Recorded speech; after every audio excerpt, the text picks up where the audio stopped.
Hello, everyone. Welcome again to another episode of Open Mic Discussions. I'm very excited to have my good friend Hugo that lives in Portugal here on the podcast today. We're going to talk history of Portugal. This guy knows so much about the history of Portugal. And also we're going to talk communism, a very interesting topic, especially for America right now. And also talk some current items and anything that Hugo wants to tell us about Portugal. I know my mother-in-law is going to Portugal soon, so she'll absolutely love this podcast. So hey, Hugo, how's it going, brother? Hey, I'm doing good. What about you? I'm doing great, man. It's Friday. It is. So your mother-in-law is going to Portugal. I didn't know that. Yeah, she's excited. Do you know to which part of the country she's going? You know, I don't. I'll have to ask her, but I'll definitely share this with her. She's gonna love it, and I'll find out which part she's going to. All right. She's It's going a like on small, she's it's a going on like small a guided tour. country, but there's a lot of diversity. That's cool. Well, yeah, she's gonna go on a guided tour. So I don't know exactly where she's stopping off at, maybe different parts, but Yeah. it would be cool. So what have you been up to? Just school and work. I don't have a lot of time. Okay, what are you studying again? Tourism. Tourism. Yeah, that's right. That's right. So in the future, maybe I'll welcome people like your mother-in-law. Yeah, and, you know, that'd be great. Actually, I'll try to connect her with you. Actually, I'm studying rural and natural tourism more specifically, so I'm more focused on the rural parts of the country. Because right now in Portugal, tourism is mainly focused in Lisbon and Porto and the Algarve. And outside of these three very big touristic places, we get tourists, but much less than them. So the people working in the area are trying to divert the flow of tourists to other parts because it's very heavy on these three areas of the country. We're trying to divert the tourists to the rest of the country. What do you think the reason is for that? Is there, I know you've shown me like castles and stuff in Portugal. Are those like the main spots where those castles are at, or? No. Castles are just my personal enjoyment, but I don't think it's the reason people go to Portugal. Lisbon is the capital, so when people think of Portugal, they go to Lisbon. As when people think of Spain, they go to Madrid. When they think of France, they go to Paris. I think the capital is always going to attract more people just because it is the capital. Porto is the second biggest city. It's the same reason it's a big city. And the Algarve is... I think he froze up for a minute. Most region of the country, so it's where the water is.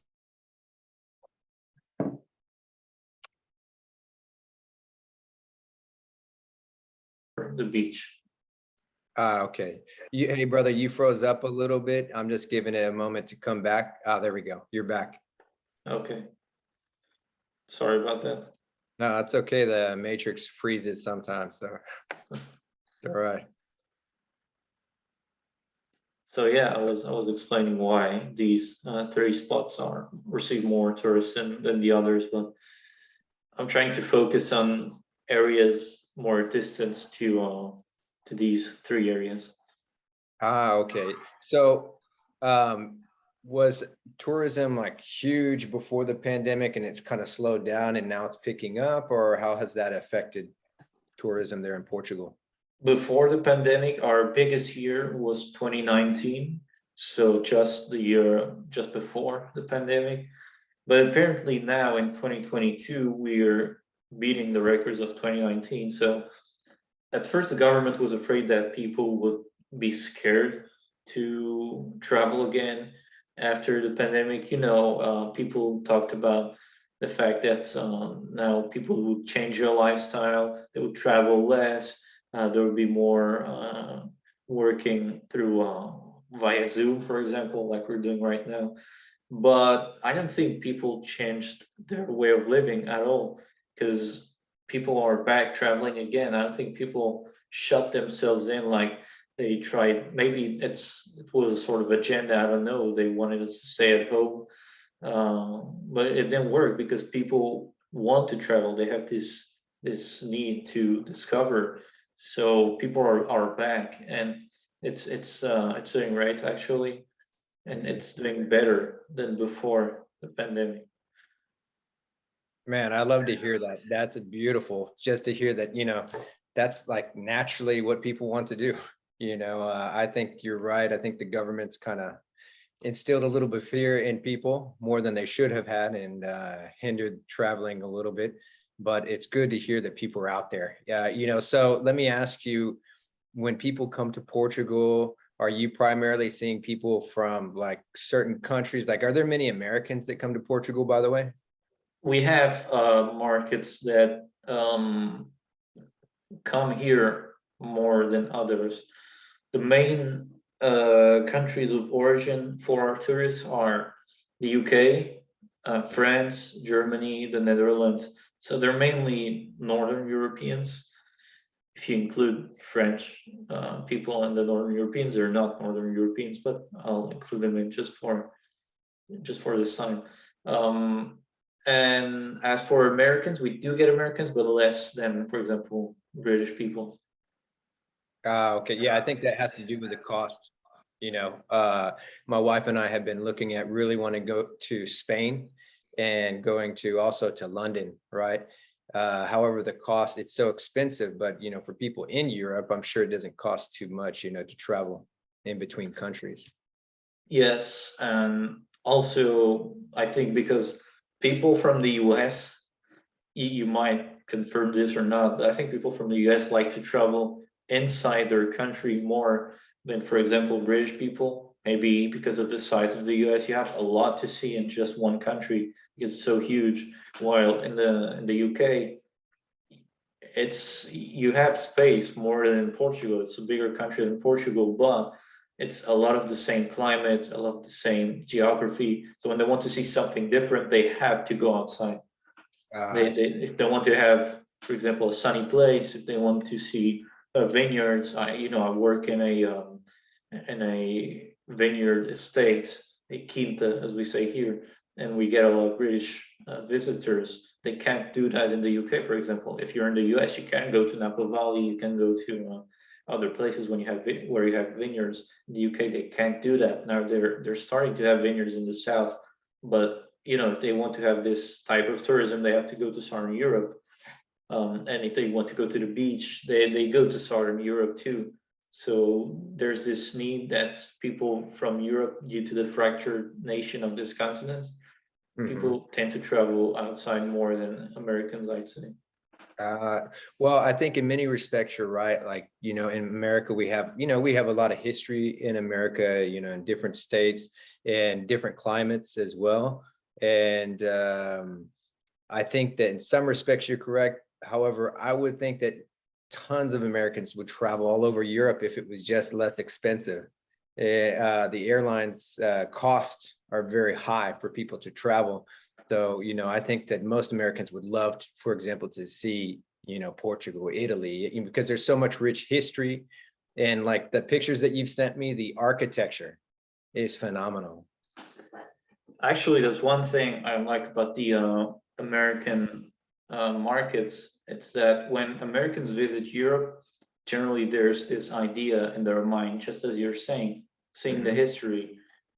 While people from other places of Europe, they might be interested in history, but generally they come here for example, when they go to the Algarve, for the beach, for the sun, for the hot temperatures, to enjoy, to relax. But when Americans come here, people search in Portugal what they don't have in their country. Uh, When British people come here, they do have history in their country. They have a lot of ancient history, medieval history. If they want to see castles, they can see them in the UK. When they come here, it's to see what they don't have there. sunny beaches and good Actual temperatures in sun, the summer. sun's Yeah, out. actual sun. When Americans come here, they already have the sun. Well, what they want to see is medieval history, ancient history, things that don't exist in American medieval castles, for example. So I'm personally more interested in the in cultural tourism. So for Mhm. me, American tourists are more interesting because they're naturally more interested in that than other Europeans. Yeah, I think you're right. Actually, I was having this discussion. I don't know if I told you, I was having cigars the other night with my friends. Actually, one of them is French and one of them is Brazilian. And so we were talking about that, like the architecture in different, parts of Europe. And, I told them, I was thinking about this, actually conversation I had with my wife as well, is just looking at the churches people send me from different countries, from Europe, even from South America as well. The churches, the architecture is fantastic, right? Very intricate, timeless. However, then in America, I don't remember, have you ever been to America, Hugo, or no? No, I'd Well, like to, but I'm stuck now because I think you still have the travel ban on non-vaccinated people. I heard that's insane. Just heard about that, and to me, it just doesn't make sense. Uh, Well, what I was gonna say though is if you come here, we have many different churches, but growing up, I saw this where even now, like a lot of the non-denominational churches have where the church is just like a gymnastic building or like a school building, right? There's no real effort put into architecture. Now, there's some older churches here where it looks beautiful, right? Maybe Catholic churches or Lutheran churches, or I think there's actually not too far from me a Greek Orthodox church that has more actual architecture. But unfortunately, it seems like a lot of the Christian churches now have become like giant gymnasiums, so I was talking about this when I was smoking cigars with my friend, saying, man, it's when my friends like you and from other countries send me, even just their churches. One of my friends that lives in Italy, she sent me some of the churches there, and it's fantastic, so I think that Americans, like you said, are more interested in that aspect because it's something we don't really have here. I think maybe it has to do in this case, in the specific case of churches, with the denomination itself. Catholicism and Orthodoxy, they have this culture of iconography and statues and flamboyant architecture, while Protestant denominations are more how can I say, they're more discreet. Huh. They're not as ornamental. Ornamental. Okay. You said iconography. What Yes, does that mean? What does that mean? I've never heard that word before. it's having icons, so representations of of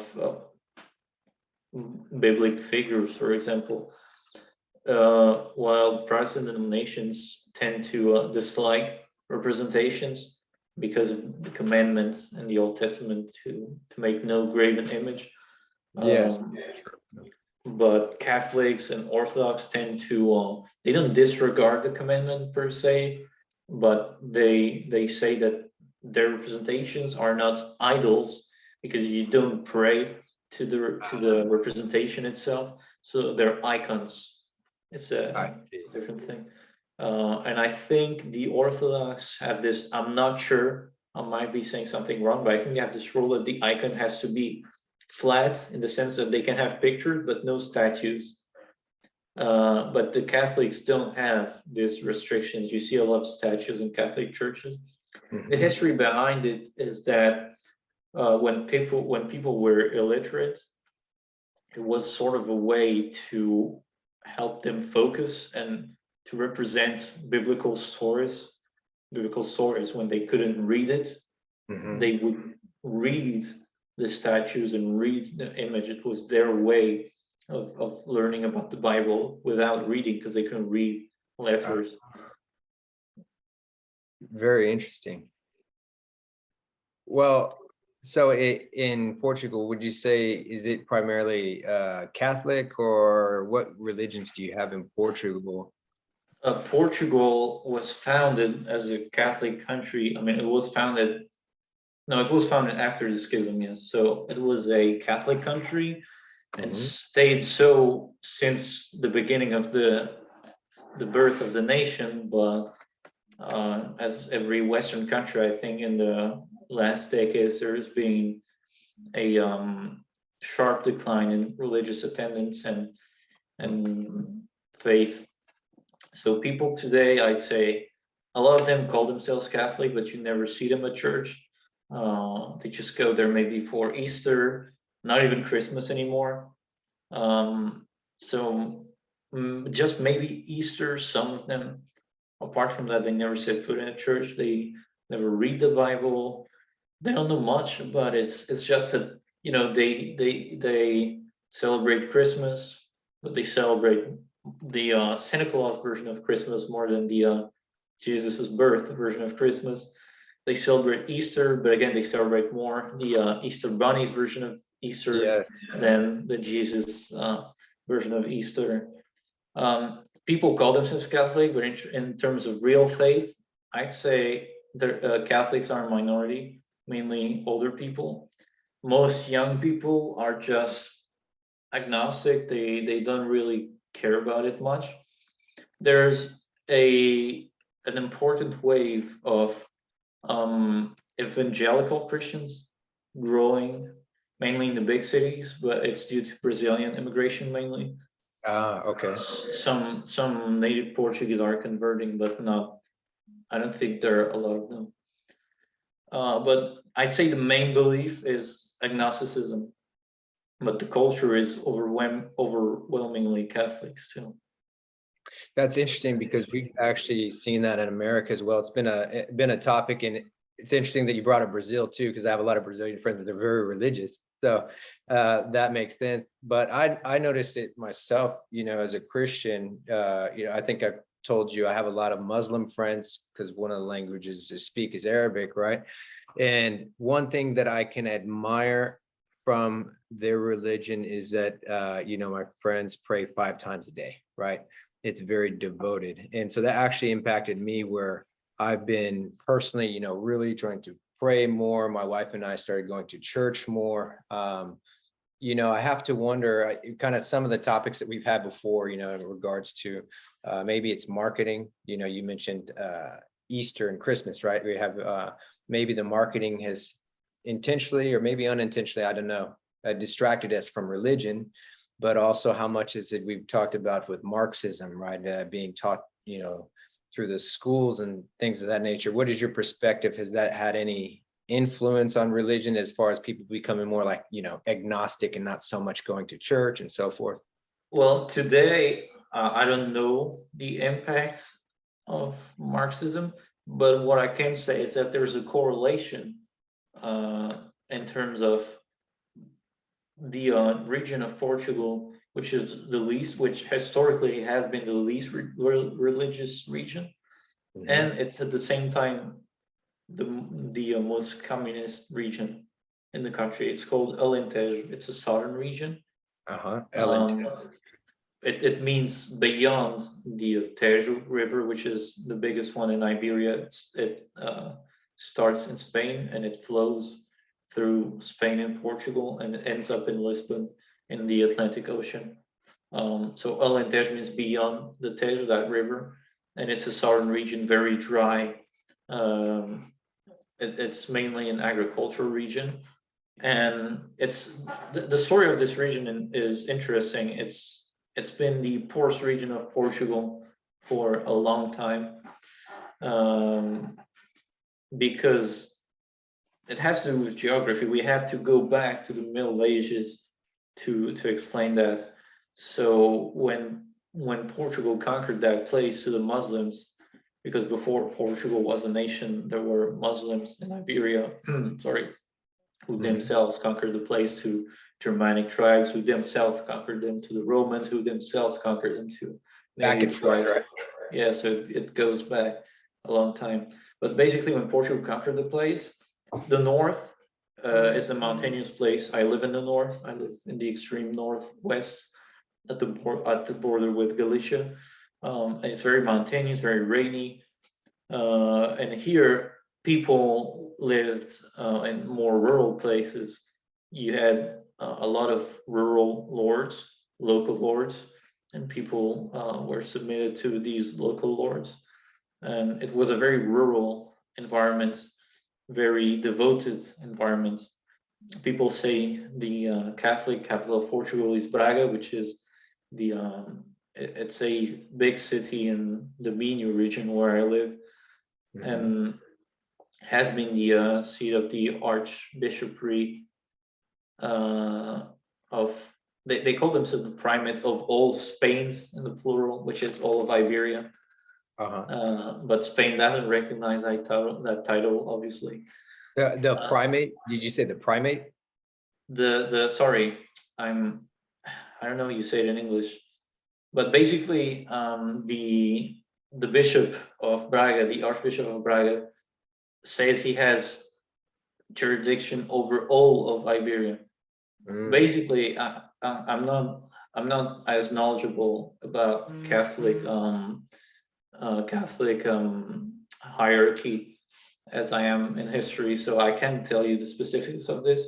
But basically, Braga was the seat of all Christianity in Iberia before many other places.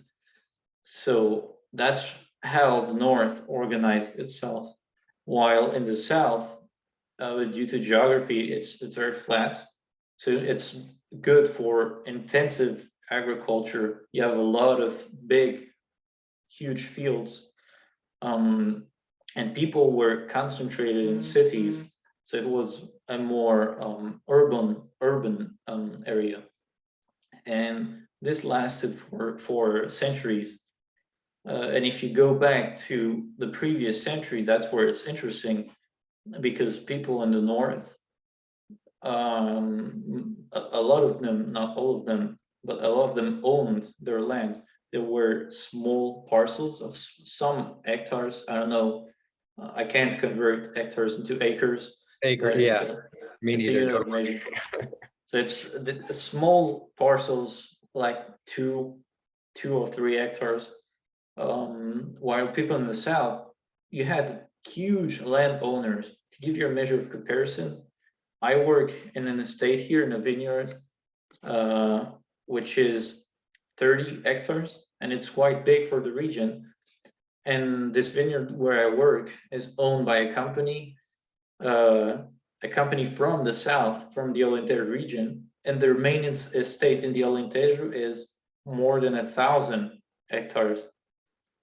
So it's a huge estate, and it's a tradition there, having huge estates owned by big rich landowners, and most people worked on those estates that they did not own. So they worked on lands that they did not own, and generally they were paid day by day. So if there was no work one day, they wouldn't be paid. They wouldn't be paid.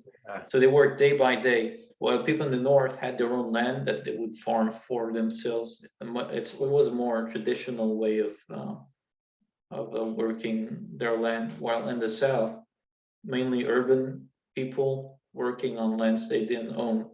And this area is known for being not as religious as the north. They have no big religious center like Braga in the north. People say they don't care about religion.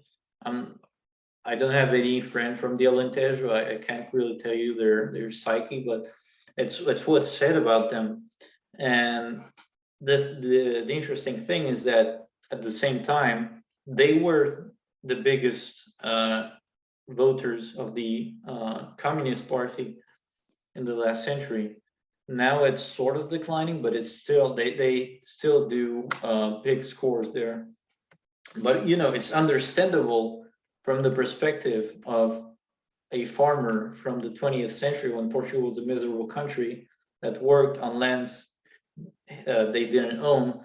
It's understandable that they might find comfort in the idea of having that land nationalized. Nationalized. They would feel it's fair, you know, and that it's not fair that someone who own the land get very rich with it while they work miserably in the land, in the fields. People from the north didn't buy into that idea because they own their own property, their own small property, so they were satisfied with it. But I can understand the perspective of people from the south in the last century. But the funny thing is that when the Estado Novo, which is our dictatorship of the 20th century, when it was overthrown in 74, that these estates were divided and distributed to the people, and it Mm. didn't work. It didn't work. And it worked. Yeah. So it went back to the previous way of working. So big parcels. So today you still have huge swath of land in the south, while Could you here in the explain? north. Could you Sorry. explain that a little? Can you explain that a little bit, Hugo? When you say it didn't work, like why didn't it work when they took over, nationalized? You know, under communist ideas, they nationalized where no one has private ownership. So why do you think it didn't work? Now, I don't think they nationalized it. I think they distributed it, but I haven't searched a lot about that question, but I can make a parallel to what's happening here with a lot of small parcels. You know, every time someone dies and he has more than one child, his parcel gets divided, the land gets divided. Hmm. And what happens is that you end up with people getting just a tiny piece of land that they don't care about because maybe they're not even farmers anymore. You know, people want to work in other fields now. So they have this land, they own it. Sometimes they don't even know, and it becomes what we call baldio, which is like an abandoned forest. So Okay. you get invasive species that grow there. You get eucalyptus growing there here in the north, and it's not tidy, and it's fuel for forest fires. So it's bad. In the south, they don't have this problem because they don't have these big abandoned forests like we have here, unmanaged forests. They don't have as much eucalyptus. But I think what happened is that when it got divided, people sometimes they didn't even work in that field anymore, and the land was not taken care of. While when you unite all these small parcels in a bigger one, you might have one owner, but at least that owner is dedicated to that big plot of land. Taking care While of. when you have a lot of small ones, some people, you might have 50% of the owners that care about it, but the other half, maybe they don't care about their plot, their small plot, because they think it's too small to do anything with it, or I don't even care. I don't know about farming. I don't know about silviculture. I don't know what to do with the land, so they just abandon it. So it reverted back to big plot of lands. You have less landowners there, but they care about their land at least. I think here there's this problem in the north that you have a lot of small parcels, small plots of land, and too many people don't care about their land. If you united them, and I know we have limits on how much we can divide a plot of land, but still, it's still very small. If we united a lot of those abandoned plots of land and gave it to someone, or sold it to someone who cared about it, we could do much better. Yeah, they would actually show appreciation for the land. That's Yeah. interesting. I've never heard that perspective of it before. Well, let me ask you, you know, we've talked about in good length, and I love that you're so knowledgeable on history. For everyone listening, I've literally learned a lot from Hugo just talking to him, because I knew nothing about Portugal. However, going back to communism, what was, some of the history? Can you tell them a bit about what you told me about the history of communism taking root in your country and how that transpired? Yeah, well, we have to go back to the early 20th century. Portugal, when the 20th century started, Portugal was still a monarchy, so we had a king, and he was killed in 1908. And his successor was just king for 2 years, because in 1910, the monarchy was overthrown and the republic, the first Portuguese republic, was installed, and the king had to flee to, I think, the UK. And Portugal became a republic in 1910, but it was very unstable at first because it's a big change of regime. We had a monarchy from 1149, 1139 or 1143, depending on when you want to set the start of Portugal as a nation, because the first king of Portugal, was declared king in 1139, but he was only recognized in 1143. So you can choose either date as the birth of Portugal. So we had a monarchy for how long is it? 8th century? Yeah, 8th century, more or less. And so it was a big change of regime, abandoning something that's lasted for so long to become a republic. It was unstable, and we quickly, some decades later, fell into a dictatorship. It was called the Estado Novo, which means the new state, under the guidance of Antonio Oliveira Salazar. He's very famous abroad, Salazar. A lot of people know that name. And that's when communism started to spread all across the world in the early 20th century, and Portugal was no exception. The dictatorship had some advantages and some disadvantages, like everything wasn't all black or all white, but they made some pretty bad decisions, like going back to the south of the country in the Alentejo. They had this plan called the Campaña do Trigo, I think that's the name. They wanted to mass produce wheat, because Portugal had always been dependent on imports for cereals. We still are today. We only produce around 20% of the cereals we consume. So we're heavily reliant on imports in terms of cereals. And the dictator wanted to change that, to invert that tendency, but it didn't work because he mass produced wheat, and it's made the soil very poor because you had huge monocultures everywhere, and it's already it's a very dry and poor soil in the south. So it made it very even poorer. It was a very bad decision ecologically and, in the end, agriculturally, because it depends on this on the health of the soil. So it didn't work.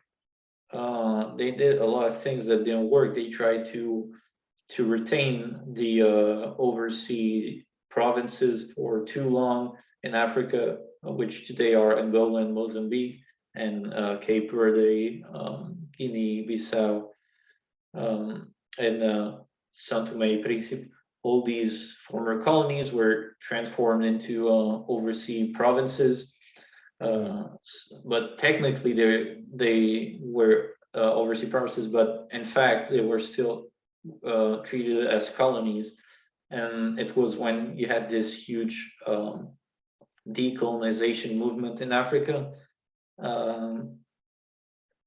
All other European countries abandoned their colonies. We were the last ones to do it. And the dictatorship held, they had a strong grip over the colonies. And that's really when communism started to spread a lot during the dictatorship, because communism presented itself as the alternative for that regime, which was it was a, people call it a fascist regime, but it wasn't really fascist. It was more corporativist. Is that how you saying it in English? Corporate activist, No, like corporate interests, maybe.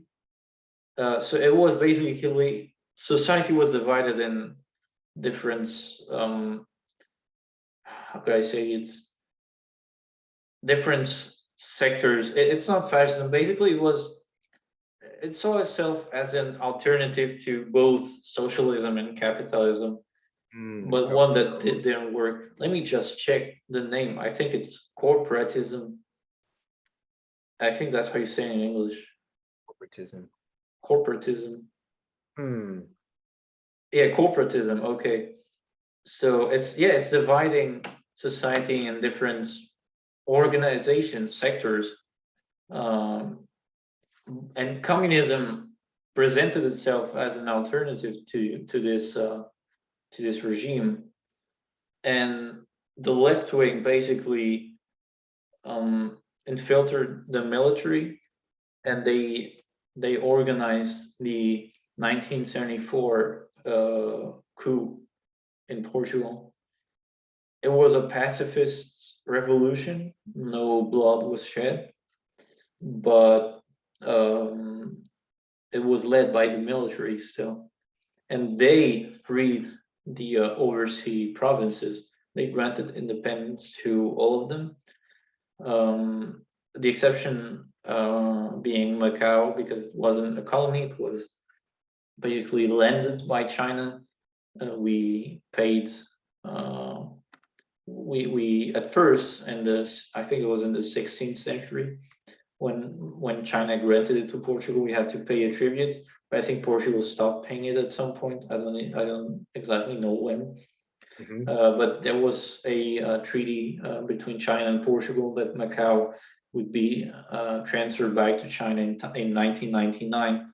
But apart from Macau, all the other overseas provinces were granted independence in 1974, and all of them, uh, I mean, practically all of them were led by left-wing regimes, and Angola was thrown into a terrible civil war because of that.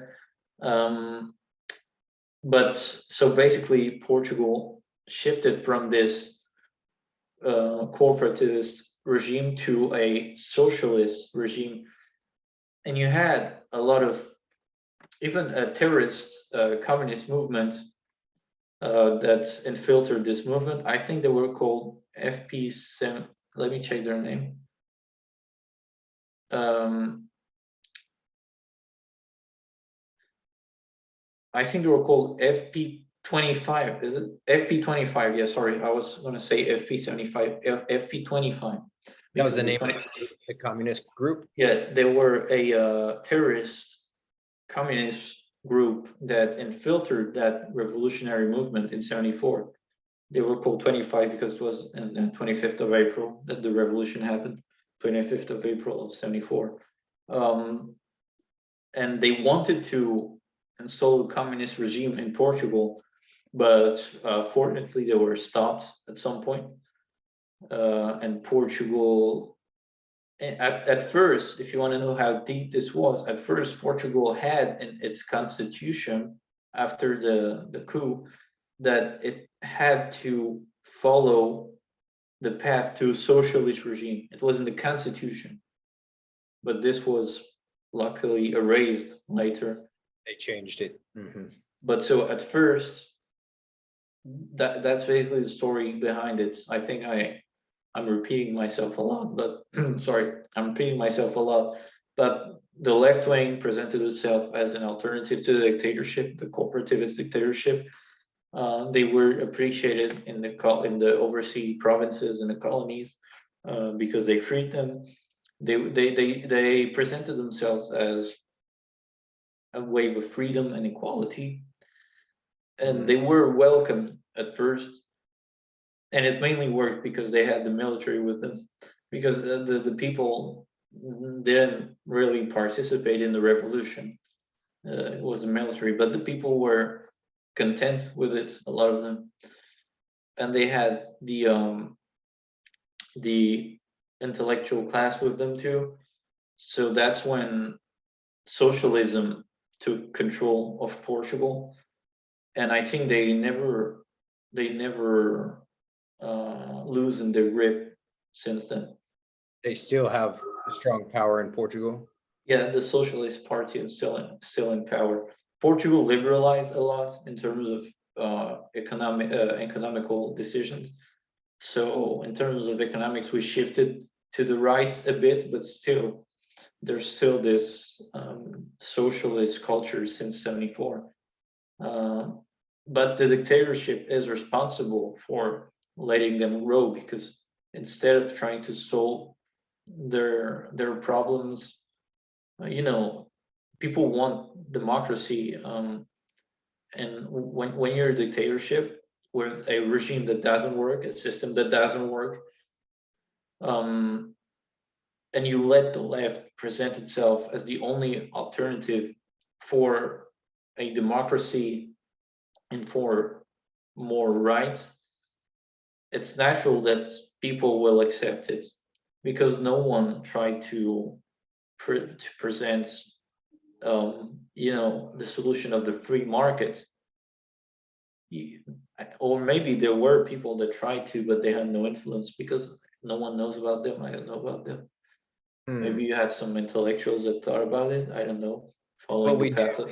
It's actually a of- huge discussion here in our country. It's interesting, a few things that you mentioned as far as intellectuals, as far as the word equality. We hear in America the word equality and diversity thrown around, but what's interesting, what a lot of people are catching on to, is that they don't really want equality. When I say they, I'm talking about the Marxist ideology, don't really want diversity of thought, right? If you think any different than the way they're presenting, if you question anything, then you become an enemy, right? They're not really about freedom.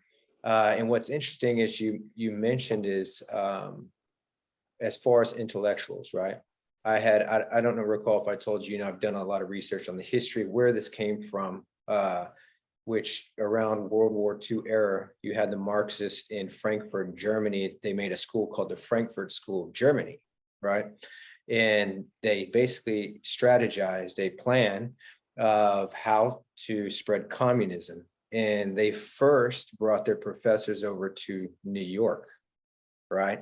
And then they quickly started to spread, and they started to train. I don't know if you know the word superintendent, the heads of schools and stuff like this, so that they would be in control of what information is put out. And so you see a lot of what they talked about, their strategy to divide the public, right? Using every divisive idea you can think of, right, to turn us against each other.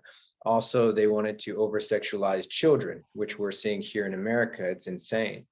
So it's interesting because this is coming primarily from universities and education, and then it quickly spread in all aspects into our government. And so many people are saying, what's going on? And I think, as you said, they at first have a great idea when they first promote socialism and communism, which they've been doing for decades in my country, that it's this wonderful idea. Yet, as we're seeing, something I had this question on my mind. Okay, this question I had asked many of our representatives here in Texas as well. I said, if these policies, the left-wing policies, are so great, why are people fleeing places that are run by left-wing policies, like California and New York? You spoke of having a vaccine mandate just to enter the US, right? So California and New York were locking down the longest out of all our states, right? And so people could not survive during the pandemic. And in New York, they were making it to where you needed a vaccine passport just to enter, like a Burger King. I don't know if you'll have Burger King there, or like a McDonald's, we right? do have Burger King. You do. I ended up working in one for some Oh, months that's right. actually. I think you told me that. That's right.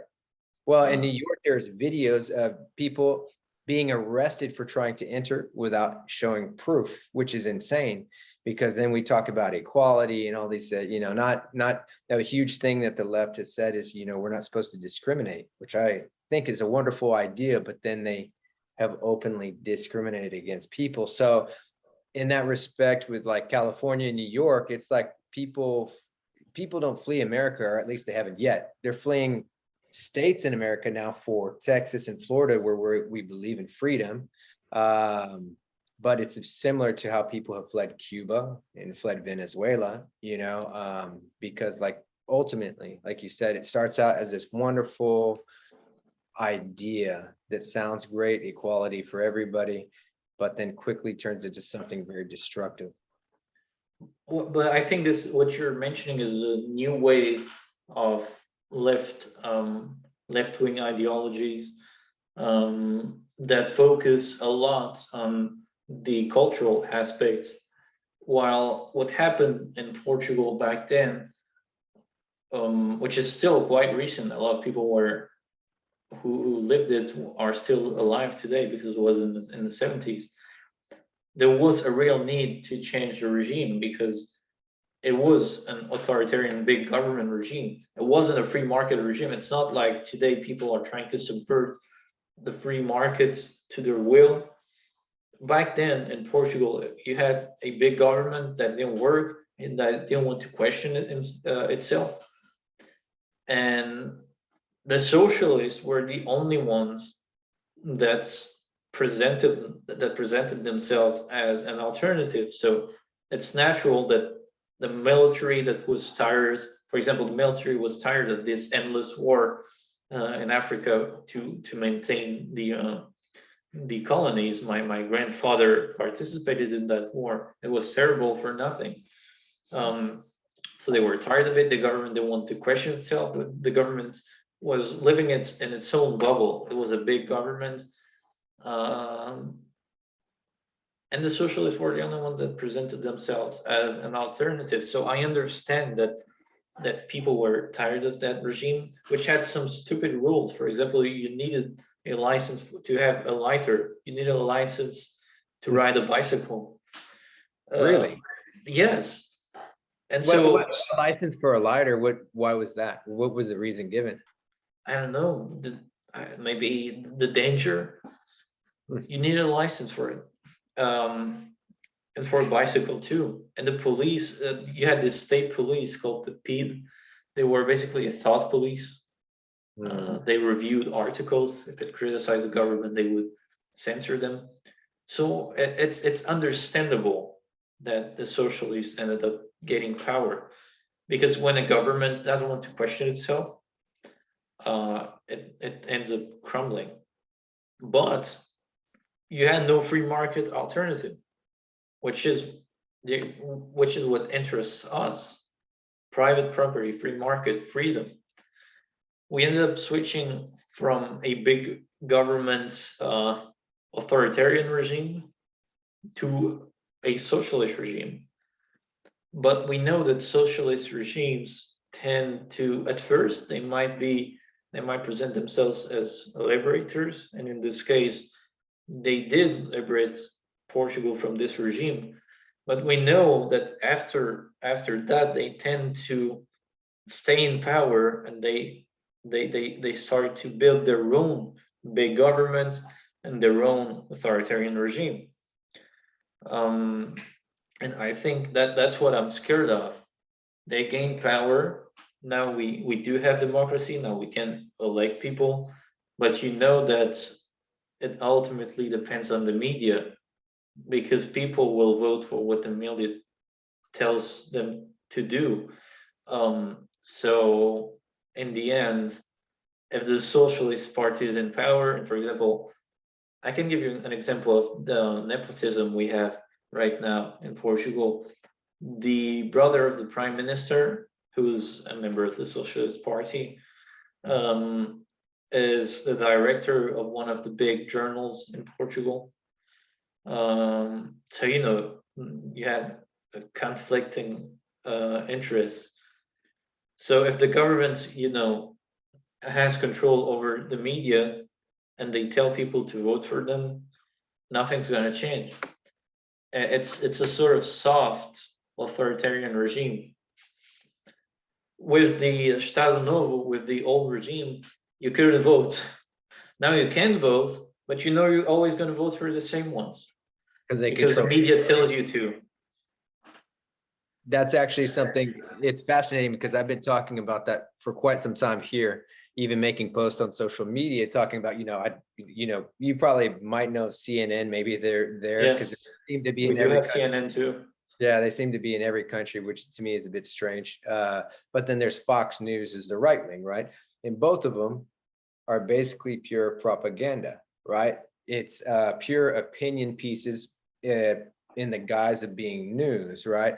And so they're not presenting, for example, what I'll tell people is like, you think about it, they're not presenting unbiased information. They're presenting information that gets you feeling angry and fearful and divided, and they want a specific outcome, a controlled outcome. But something that's interesting is here in America, in the education, we've been taught about Nazi Germany, right? It's been ingrained in us because what happened was absolutely evil with Hitler and Nazi Germany, right?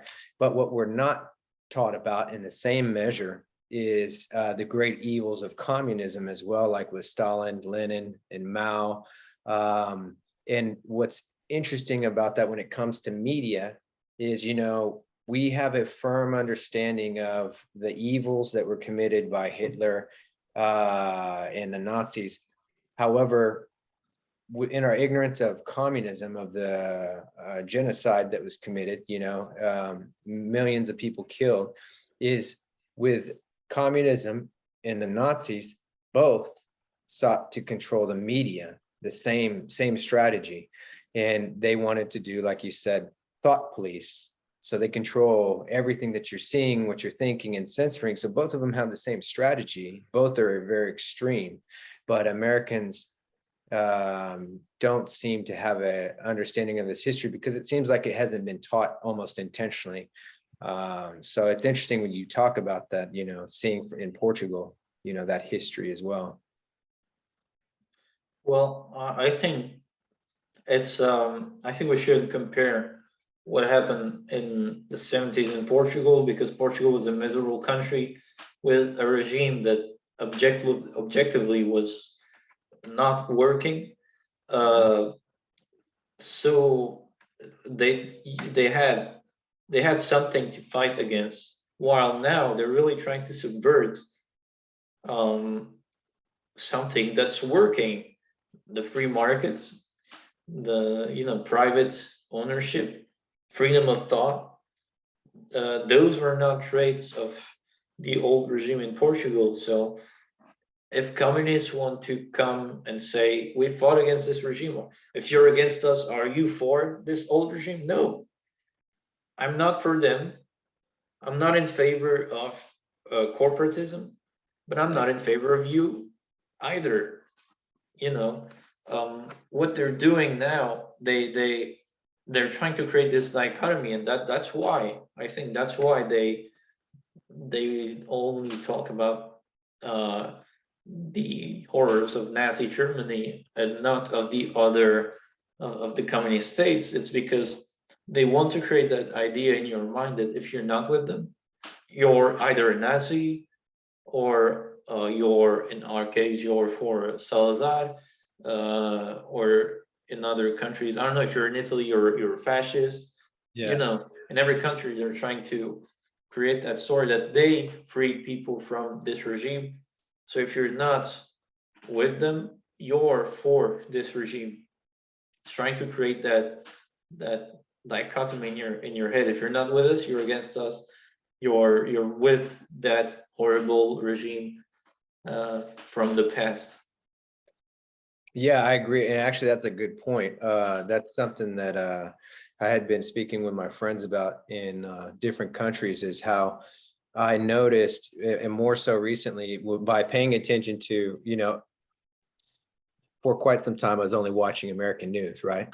But naturally through studying languages, I started to pay attention closely to news stations, across Europe, in Russia, France, Spain, everywhere, right? And what I noticed is that not just here in America, but in European countries, it seems to be correct that the news is dominated by left wing, right? It's overly dominated by left wing.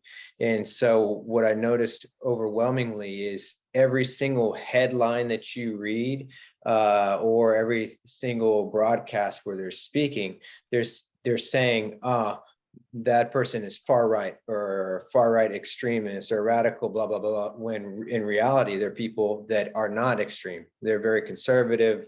They just want freedom of speech, things of this nature.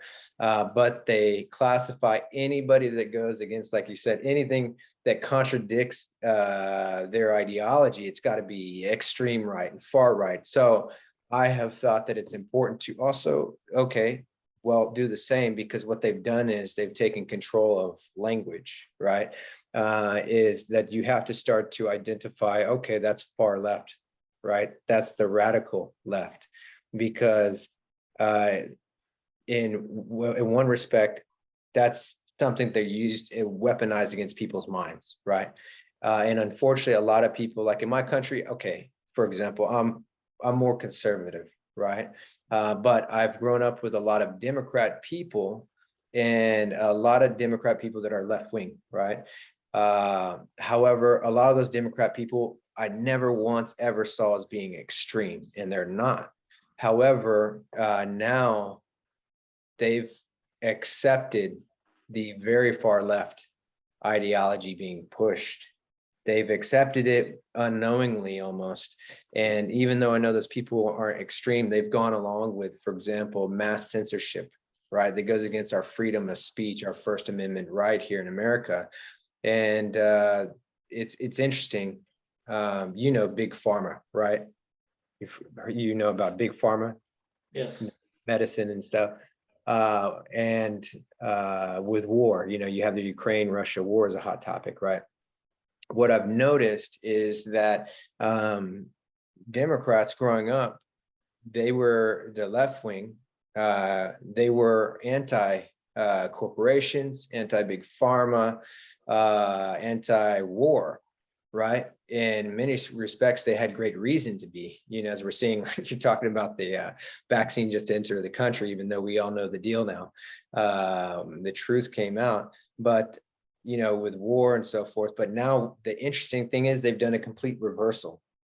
The left fully supports like the war in Russia and Ukraine rather than asking for peace between the countries. They also fully support big pharma this whole time.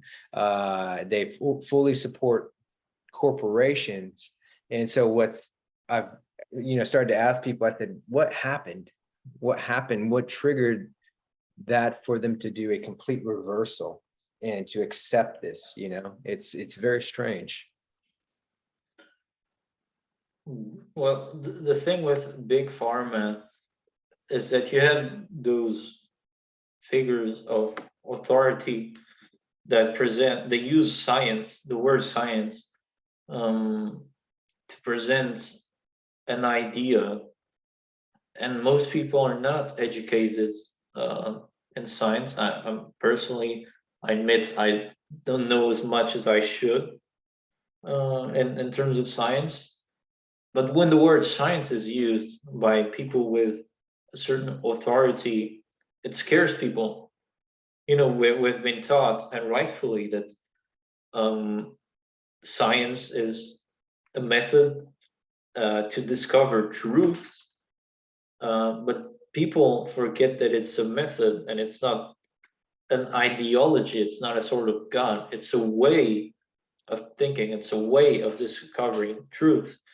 So when the word science is invoked, people associate the ideas behind it with factual truth.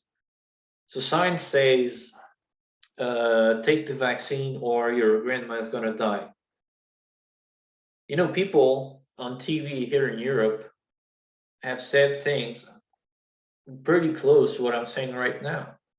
Mm-hmm. There was a doctor on French TV that said that you had, as for Christmas, you had to put your grandparents in another room.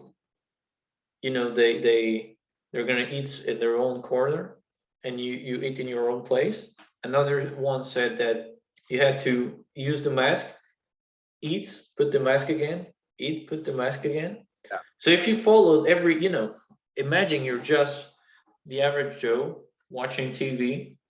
You get this doctor telling you separate grandma from the rest of the family for Christmas, or she's gonna die, and you have this feeling of guilt. I'm gonna kill my grandma because I'm selfish.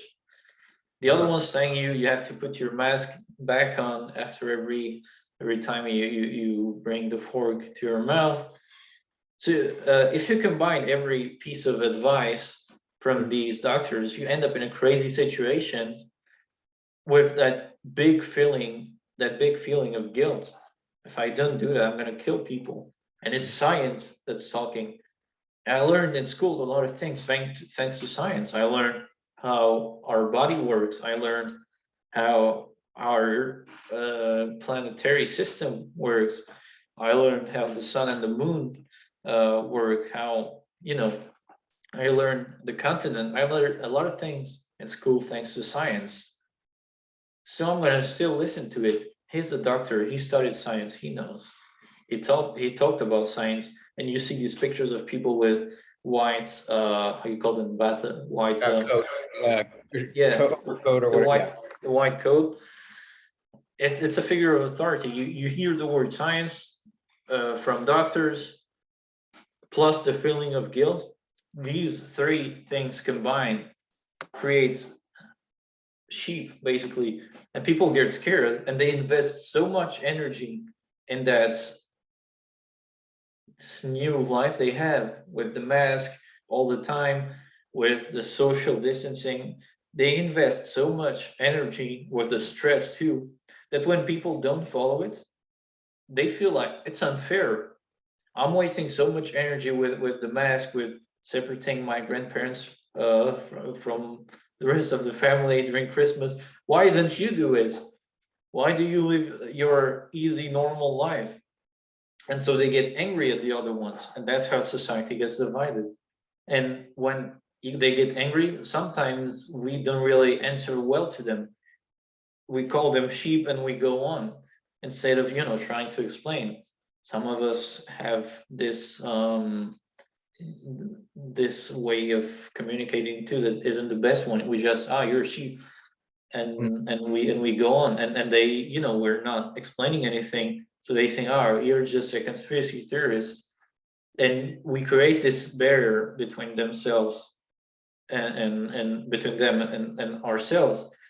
And so we never try to communicate with one another, and I think that's how we end up here. We're on our side, we're the conspiracy theorists on our side, the sheep on the other one, and we don't communicate. They call us conspiracy theorists, we call them sheep. They're just easy insults, and we don't communicate, and we end up creating sort of factions. I'm against them, they're against me. They're with the mass media, and they say we're with the conspiracy theorists, and no one tries to talk to the other one. There's no serious debate. And I think big governments are really happy about that division, because they can enforce an agenda on one side saying, look, see the other one, see that other faction. They don't call it a faction. They don't recognize the division, but they really use it. They see, look at the other faction. You see who they follow? They're criminals. So follow us.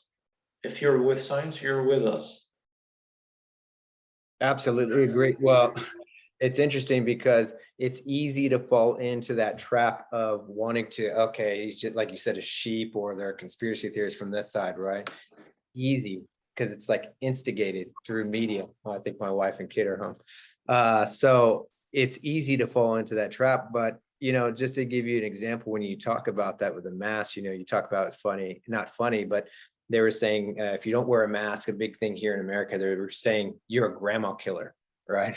Kind of like you were talking about with the grandma. And so I was like, wait a minute. So from my perspective, when all this stuff started happening, the pandemic, right? I have a lot of friends in China and I took it very seriously. At first, I was wearing a mask for like the first, I want to say it's the first month and a half. And without seeing any data, right? I just started noticing inconsistencies.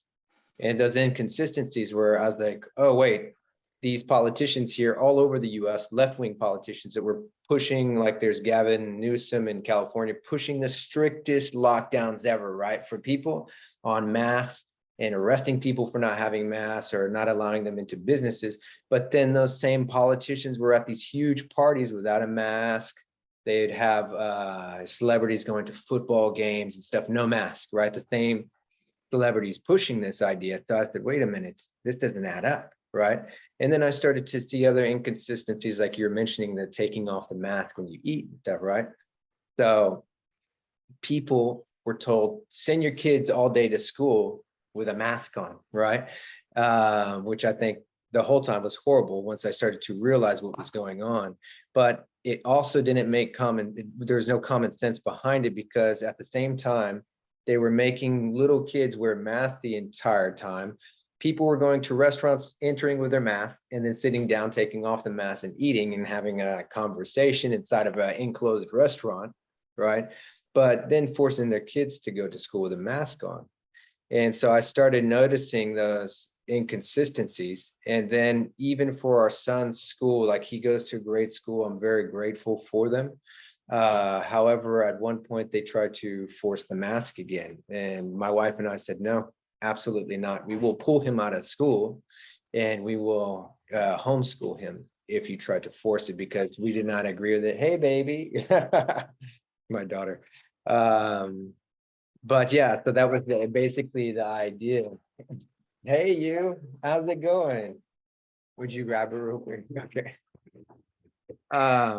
But yeah, that was for me, you, like you said, talking about science, right?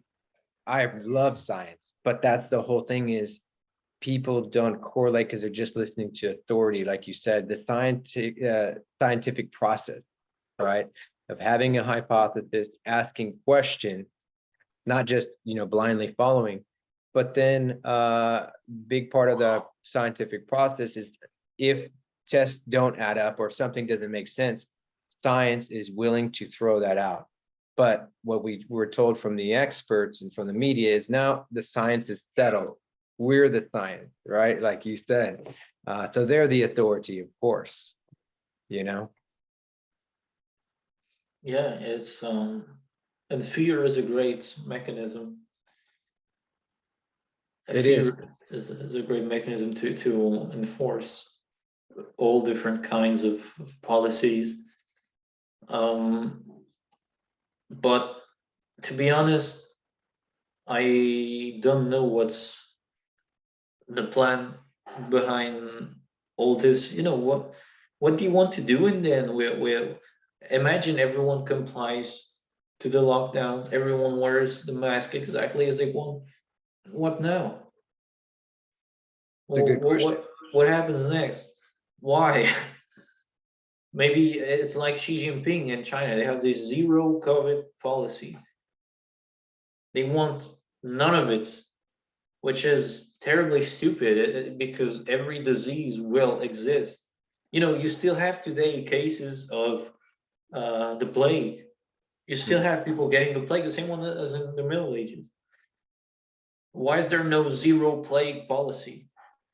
Why is there no zero everything policy? Why is zero COVID policy?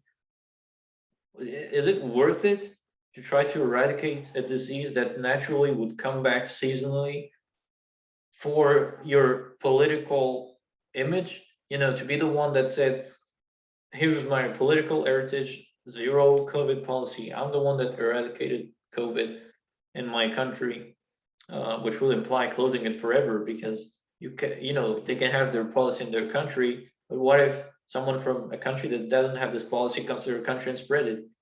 They start all over again. Again, zero COVID policy. And is it worth it to ruin the lives of people just for this political image? Well, I think people didn't see because they were put in such a state of fear, like you said, by the media, or like pit bulls, sunk their teeth into people's brains. And I mean, it was insane seeing some of the way that media is, really changed people. They turn people against their own families. They turn people against their neighbors. I mean, they very successfully divided society. Hey, my friend, I've got to cut it short. We had some great conversation. I've got my daughter back home now. But man, thank you so much for coming on. You shared a wealth of information about your country, about the history. And I know as we discussed, I'm more knowledgeable in ancient and medieval history. You yeah. ask questions about something that's out of my field, but it was still interesting. Yeah, Modern it was modern history. fantastic. Well, and I know you said you're working on your YouTube channel for a history channel as well, and talking about doing guided tours and stuff. So once you have that up and running, we'll definitely do another podcast, include your link where people can find you, because like I said, you're a wealth of information. I enjoy talking to you, brother. So I hope you have a great day, and thank you so much. Well, thank you, and You're have a welcome. good day yourself. For me, it's gonna Thank be you. nice. Excellent. You too. Yeah, Hugo. Have a great weekend, brother. We'll be in touch. And for everyone watching, hope you enjoyed. Be sure to subscribe, like, share, and comment below. Have a great day. Take care, Hugo. See ya. Bye.